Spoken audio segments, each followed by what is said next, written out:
From breakthrough strategies to game-changing innovations and cultural shifts, you'll discover the lessons that drive real impact, and we'll dive into the moments that changed everything. Welcome to The Missing Piece with April Reed. Today on The Missing Piece, we're joined by a transformational leader who's been shaping the future of technology in healthcare and beyond. George Adair is an enterprise strategist and the founder of Keystone Technology Partners, a firm dedicated to empowering organizations with innovative IT solutions, AI adoption, and operational excellence. With nearly 2 decades driving digital transformation, cybersecurity, and high-performing teams across complex environments, George has unified organizations, modernized infrastructures, and delivered millions in value, all while championing culture, collaboration, and scalable growth.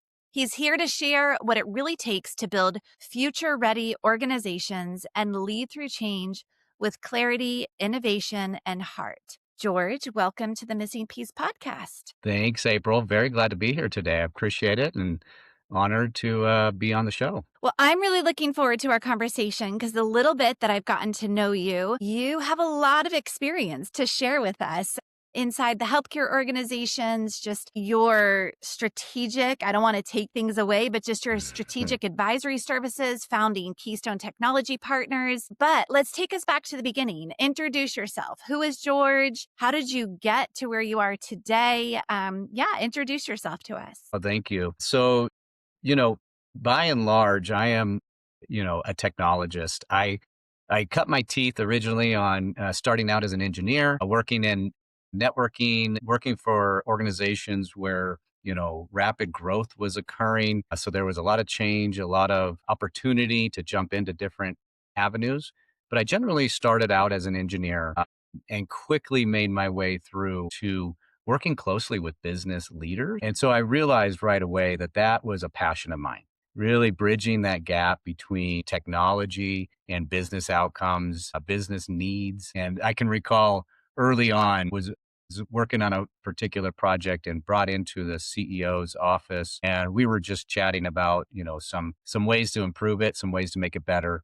And it created this relationship that just resonated with me, being able to help him drive what he was doing. He opened up about his strategies, his goals. And right away, I was able to kind of transform what he was doing into some tangible results that helped him along the way, and instantly found that that was a passion of mine. Yeah. Was that early on in your career? So that was early on. Very early. That was very, very early. Yeah. That was right outside of my first degree. And I was working for a healthcare insurance organization that had a consulting organization running it. And so that was very, very early. Yeah. Yeah, that's interesting. No, it's interesting because you wonder what put you on that path. So that was early on. Yeah. Okay, so you have this experience, you realize how to make things more efficient. You're able to see things a little bit different and it moved the needle. It made the difference. So then what? How did you get into healthcare? Yeah. So healthcare sort of found me is the way I always say it. I would generally, cast a wide net and say, I've worked in banking before, worked with some startups early on. And so I would generally seek out, any of those verticals, but it would always end up being healthcare. Healthcare was always the place that I gravitated towards. It felt good to have and work for mission-driven organizations that were really close to outcomes for their patients or their clients. So I just knew right away that when I found those opportunities, I went after them. And so tell me the different roles, and tell our audience the different roles that you've sat in along your journey. And did you say that you have a second degree? Like, did you end up studying something specific in college that kind of helped set your trajectory as well as give you different insight? Or was it more experience based? Because we have both. Yeah. You go out to study and then you actually get your experience by just doing. So yeah, tell me more about that. Yeah, great perspective on it, because I think, generally in the beginning, I just said, I need to get an education. We're going to go this route. But I started out as international business degree. And I thought, I was going to travel the world. We're going to meet a lot of people. We're going to drive business outcomes, and that was going to be my trajectory. And then I quickly moved into computer science just by happenstance. I had ran into a friend that was doing it, and I decided, you know what, I actually like this. I'm gonna go to this route. And so, from the higher ed standpoint, I moved into a computer science degree, and then the roles that I was in were all IT related. So it just made a lot of sense to stay that route and continue to gravitate my education and my experience. But that was very, very early on.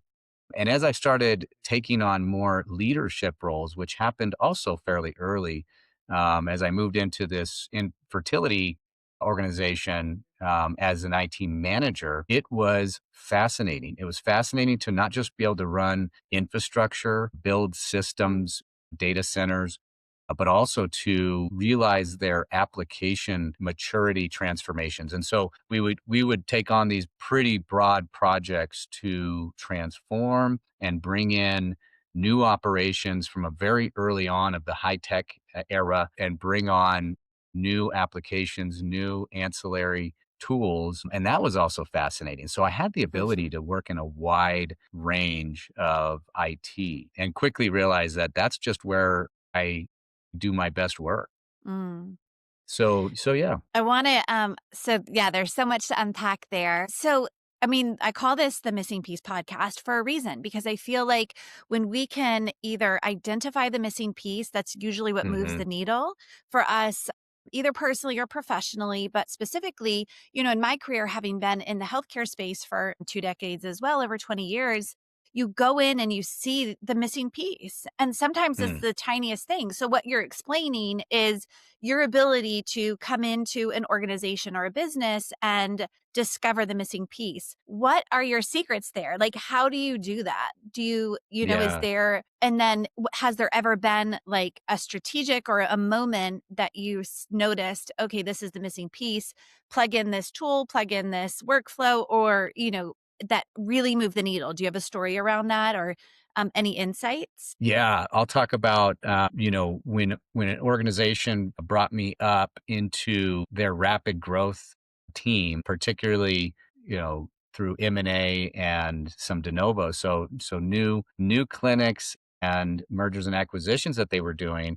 This was an exciting time, and what occurred pretty quickly was that we needed to standardize. Working directly with the CEO and being able to talk through some of his biggest pain points, it became clear to me it wasn't just a buzzword at the time. It was a reality that if we didn't standardize, if we didn't come to a normalization for the way we did our workflows, the way we managed our systems, we were going to be in Mm, trouble. And so that was certainly one of those pieces where the organization had a big gap. They had a big need, a lot of disparate systems, a lot of disparate infrastructure, a lot of different ways that they were managing their EMRs. And so quickly, I put together some playbooks mm, that was very, very helpful for that, let's call it missing piece that you mentioned. They didn't really realize it. They were all working hard, they were getting things done, but they were yeah. working harder than they needed to.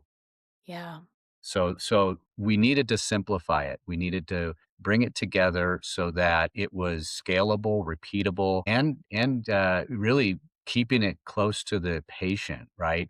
Being able to support the patient with what they really needed, not just Mm. managing systems on top of systems. So that was an exciting time putting that together, and the possibility of growth a reality for the organization. Yeah, I love that. I love that, and I think anybody that works inside of a healthcare organization can relate to that and understand, but it's also very hard when you're so close. Mm, I mean, even for me as an owner, as you can imagine as an owner, it's like when I'm in the business and not working on it, I can't see outside of it. All I see is busy and what to do and all the things that right. need to do. And if we take time to objectively come and step back. So I know that's, I think, a little bit about what your Mm, company does at Keystone Technology Partners, right?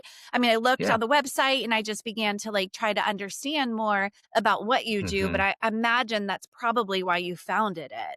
Why did you found it? Tell me more about like what Absolutely. made you step away to say, okay, I I want to do Keystone Technology Partners. Tell me more. Yeah. Yeah, this was a passion project, let's call, or a passion, driver for me. It's always been in my mind, coupling that original idea of running businesses with Mhm. now becoming, an expert in IT and being able to have the experiences that I've had. I'm Mm. bridging those two things together, saying I would love to be able to help people, as you mentioned, from the outside looking in, knowing Mm. what it takes to optimize, improve, cost Mm. save, run budgets, run teams, all the Mhm. things that are taken for granted sometimes that can be very difficult. And with the wrong resources, you could suffer. So what I did was I put together Keystone Technology Partners, and what we're doing is we're looking from the outside in, and we're finding ways to optimize people's operations, their days, improve upon what they have already built, take them to the next maturity level so that they can focus on what their business does best, Mm. taking care of their clients, customers, etc. And so the opportunity here is to see a need and come alongside, assess and provide good advisory services to these organizations that are in desperate need of being able to focus on what they do best. Mhm. Mhm. You know how they feel like a lot of organizations feel already, I don't wanna say burned out because that's such an over Hmm. leveraged word right now, but there's this, like, we don't have time for one more thing. We don't Yeah. have the capacity for one more optimization project, one more Hmm. upgrade, one more specifically, because you're in you've sat in the IT Hmm. sat seat, it's like another upgrade, another app, another technology, another optimization project, another like, what do we do, Yeah. George? Because a lot of people are Yeah. like, "Oh my gosh, I don't need another." You know what I'm saying? Like, it's That's like it's overwhelming. It yeah. really is. Working in organizations on that side of the fence, it is overwhelming. And I completely, empathize with organizations and understand their points of view. And the way that I position it, and when we talk to leaders and stakeholders, what we're doing is taking that pressure off of their plates to Mm, say that, if you follow when you follow these programs, you will see a relief. You will see mm, a reduction of operational, daily things that you're doing that might be yeah, weighing you down. And so this is a way to look at a future that is more streamlined, more effective, and allows you to focus on the things that you need to focus on.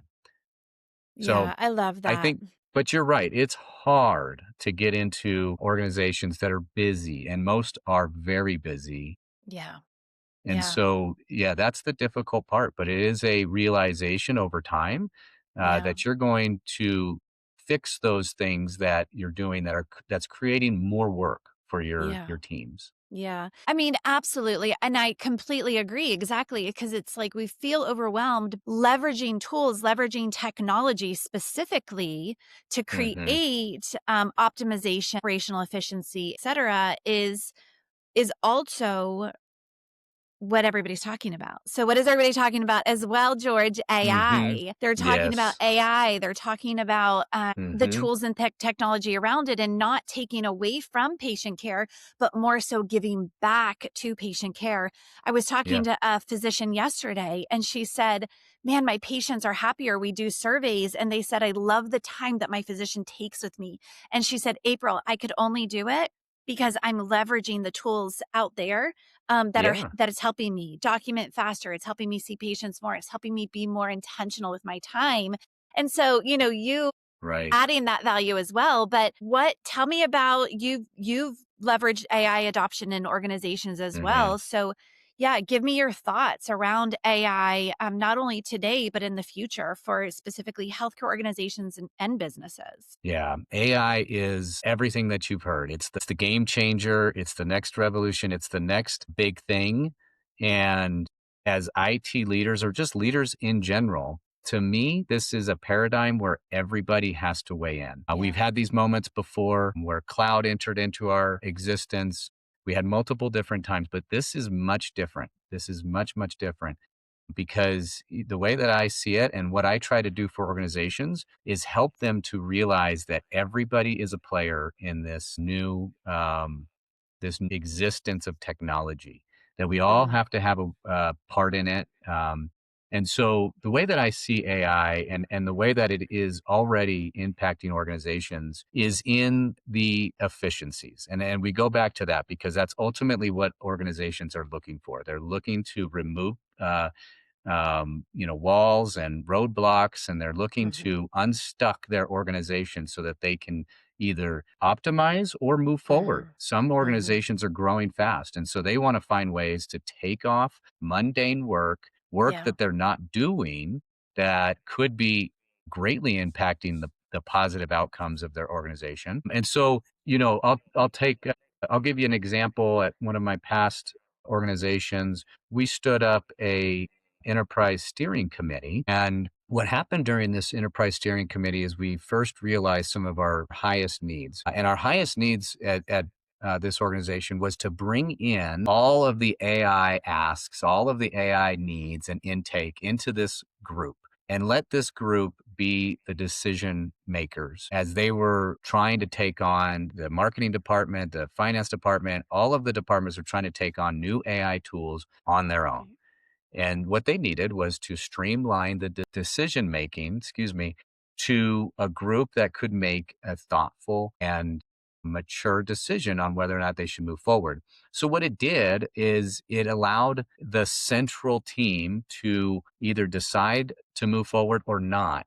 And what happened more often than anything is they were not moving forward because it didn't actually meet the needs of the organization. It didn't provide the operational efficiencies that they thought. And so you ended up with a smaller list of AI tools that we're going to work on bringing to market or bringing to the team, which then helped them to realize these particular AI efficiencies more effectively. So that improved the governance, let's say, and the outcomes of those tools. But yeah, going back to what you're saying, AI is a transformational way of looking at delivering new technology to organizations. And so we have to look at it as such, but we also need to be very cautious. We need to be setting up good guardrails. We need to have good governance. We need to understand that this data is flowing everywhere now. And so you, Right. you need good security and teams to be able to oversight where this data is going. Are you okay with it? Are you losing any PHI? Are you losing any intellectual property? What is happening to your data? So Mm. be cautious, but do move forward.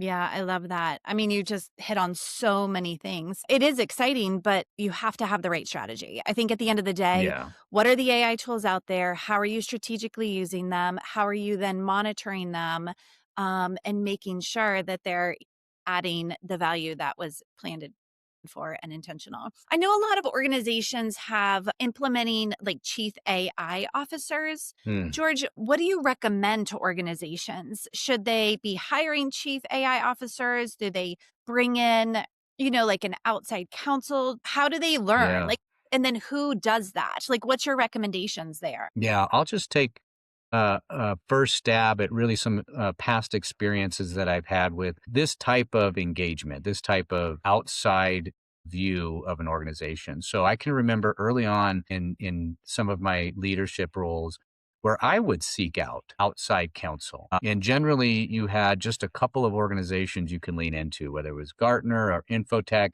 And so those organizations were sort of that pioneer to this new idea of the VCIO role or field CTO, whatever you want to call them. But they would be the, as one person told me it this way, the parents in the room. And they would be the ones to come alongside, look at and assess your organization. Where are you at today? Hmm. How are you getting there? Are you even ready to adopt AI in some of these new tools? Because a lot of times organizations are just moving at breakneck speed.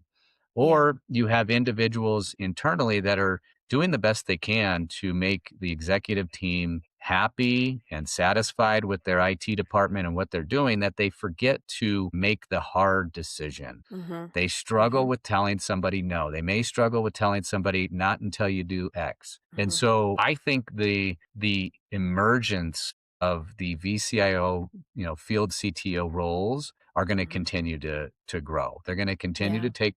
take shape. People are going to lean into these outside counsel more and more, and they're going to see them as really drivers of their business. Yeah. You know, Not that the internal CIOs and CTOs are doing a good job, but that the outside view is Mhm. probably more impactful, more value added, you know? So Yeah, I to think be they're able gonna to grow. audit. It's almost like I mean, why do we go to a CPA to audit our financials? Mhm. Like, it's that outside. Auditing is so important, it's critical. And I think when people pass those audits, they sort of give themselves a pat on the back, but they don't really always go back to say, well, did we implement that? Did we do what they suggested?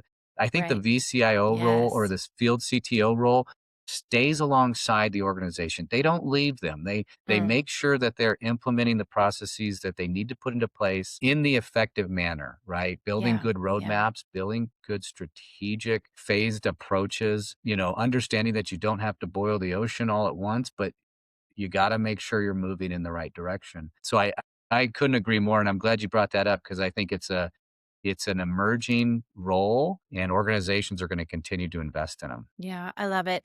I love, like, what you're speaking to. So, my firm, is EHR Concepts, and we always audit the EHR. We're looking objectively, how do we Hmm. optimize, how do we customize? But you're talking about auditing the technology as a whole in order to bring a revolutionary movement, a transformational movement. I love it. So Yeah. I'm really passionate about training. I feel like it has been a Hmm. missing piece for me. I started implementing or training the government's EHR, the Department of Mm. Defense EHR in 2004. So I'm aging myself and dating Wow. myself, Yeah, but that's the early high tech days. Yes. hijack, exactly, exactly, but I became so passionate about the way that we trained back then because Hmm. they would put me in a neurosurgery clinic or even an oncology clinic and tell them Hmm. to use this family practice EHR. Mm. And it was very daunting because I wanted to help. I genuinely wanted. So I began to objectively look at how are they managing their notes? How are they documenting their notes? And then how can I go and customize the application to make it work for them? And it was the Yeah. old school days of soap notes. And if I took these Oh, tools and yeah. whatever. Soap So I notes. became yeah, exactly. I became really passionate about how to create these soap notes specific to the Mhm. specialty and how to train them so that the end users would actually use the application. So, when it comes to training for you across IT as a whole in all the applications and the way Yeah. that healthcare is bringing in training, what's your thoughts there? Like, what, Mhm. yeah, what's your opinion? Because I would Yeah. love just your thoughts around training as a whole. Yeah.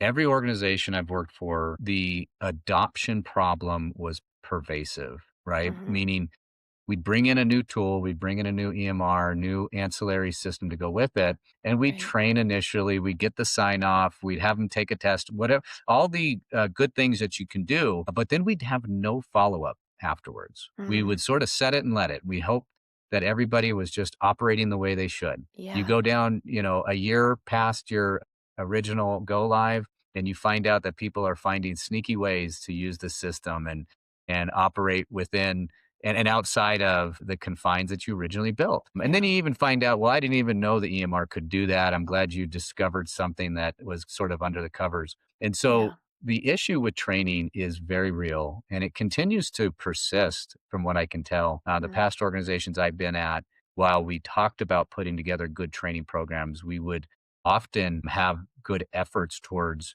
documentation and videos and such, but we wouldn't get it out there well enough to be fully adopted, to be fully realized. And so I think for me, when I come into organizations, whether it's infrastructure, whether it's just a front end collaboration tool, let's say with Teams or what have you, and absolutely with the EMRs, it has to be the topic of conversation or a topic of conversation when you're in those committees, when you're in those groups. You bring it up, you talk about the struggles or the gaps that you're seeing with your staff using the tools. I can give you an example. The last organization I was at, one of the first things that we brought up for onboarding was our leaders are not following the processes we put into place. And mhm, you are getting frustrated with IT when the reality is you're not following the processes. But the team didn't have the bandwidth to handhold mhm. and sort of watch over what they were doing or not doing. And Right. so what we were looking for is an outside platform. And the outside platform, we were looking to bring in resources with it, not just the platform. So how do we monitor? How do we notify? How do we follow up? And so I think it's a need that has to be addressed because once again, you could find efficiencies, cost Mhm, optimizations. Maybe you're looking mhm, at a new EMR and you shouldn't mhm. be. And so, yeah, Yeah, we see that a lot. I mean, everybody's rip and replacing where just simple training transformation. Because this is yeah, this is my you're talking my language. I mean, I perk up with this yeah, because 'cause I'm like, "No, no, you don't need a new necessarily all the time." Sometimes you do, depending on, the sure. interoperability or the features and functionalities that you need from that. I love what you're saying, and I agree. And then the fact that you're able to bring in either tools and technology that then audits, that then tracks, that then, Hmm. almost like demands that the correct workflow follows through. I saw in the past, and even currently, it's like they go to a classroom, they're told once, and then they're like, bye, good Yeah. luck with that. Yep. I'm And it's good. like, well, what do you expect? And then everybody's just winging it and they're using the Mhm. tools and the technology the way that they learn, and they're Yeah. like, "Well, I'm using it. You gave me all these tools, I'm using it." But you're like, "But there's better ways, I promise." And I so I'm think sure you there's have a seen that way so many times. so many times. Not only that, but I think there's a opportunity to show tangible medical inefficiencies or missed Right. opportunities where it's revolutionary for the organization. They didn't Yeah. know that they were putting in the notes incorrectly because they weren't looking over in the diagnosis section Yeah. properly because they were circumventing it, following a different workflow they weren't trained on. So there's a Yeah. lot of medical errors that occur and can be fixed by just following the process, Yeah, I love following it. what you put out. Yeah. Well, I know I wanna respect your time, and we're getting to the top of that 30 minutes, but, I mean, I know I've learned a lot from you, and I'm excited, to continue to follow your journey and see kind of all the things that Keystone's gonna do and the difference that you're gonna make. I did want to ask, is there anything else that you'd like to share with either the healthcare leaders and or the students that are listening that are on this journey? Both Yeah. clinically or professionally on the business side, like, what would be your words of wisdom? Mm. Yeah, well, let's start with the students because that comes top of mind. I think as I, go to different summits and conferences and just little breakout groups, think tanks, the topic of conversation for the next generation is how is AI going to work in my new role? Is it going to Mhm, take my job? And I'm just going to put it out there. Don't be afraid of the change of, things that are coming in the world. Take them on head on. mm. Be curious and be courageous. And those are the two things I always try to tell upcomers is be curious and first foremost learn about the new technology, the new things that are coming out. Don't be afraid of them. Mhm. And then second, be courageous. Step out. Speak on if you don't believe it's a good decision to do X, we'll talk about it. Tell somebody. A lot of times, leaders like myself, they want people to step up. They don't want them to be quiet. And so that's where you gain a lot of respect. Speak up, be courageous, and also take on responsibilities that you may think is not something you can do. Oftentimes, you'll find you will learn as you Yeah, go and you will grow and be a strong individual because you did that. Oftentimes, we all need to do that. Step into a thing that might be a little scary, and that's okay. And then, second, for leaders that are out there today, I say, um, have a good understanding that you may not know everything, and that's okay. And so seek counsel, seek outside counsel, look for individuals to help come alongside and give you a better perspective or a different perspective on mhm. what you guys are doing and what you're up against. I think we are better together, and that means sometimes reaching out and seeking different counsel to help you. Um, Yeah, I love that. Well, 2 of those things spoke to me, courageous. I'm like, "Oh, I don't think I'm as courageous as I could be or should be." And then also, I don't like asking for help, so I don't think I ask enough for outside help to come and join me. So I agree with yeah, both of those. I think those are very inspiring. If anybody wants to find you, are you fine if they reach out to you on LinkedIn? I'll put the please link in. do. LinkedIn. Awesome. You Yeah. can reach me on LinkedIn. We got a website. We'll put it in the show notes if that's good. Yeah, perfect. Absolutely. Please reach out. Keystone Technology Partners is here to help you. There's no project too big. And so reach out. We'll see if we can give you some good advice. Yeah, absolutely. Well, thank you. I have thoroughly enjoyed this conversation, Me too. very much. So thank you so much for your time. Best of luck with everything, and let's stay in touch for sure. Thank you for being here. Thank you, April. Every leader has a story, and every story reveals another piece of the bigger picture. What if the missing piece wasn't something you had to find, but something you were meant to become? Subscribe, share, and keep leading with intention. I'm April Reed, and I'll see you in the next conversation on The Missing Piece.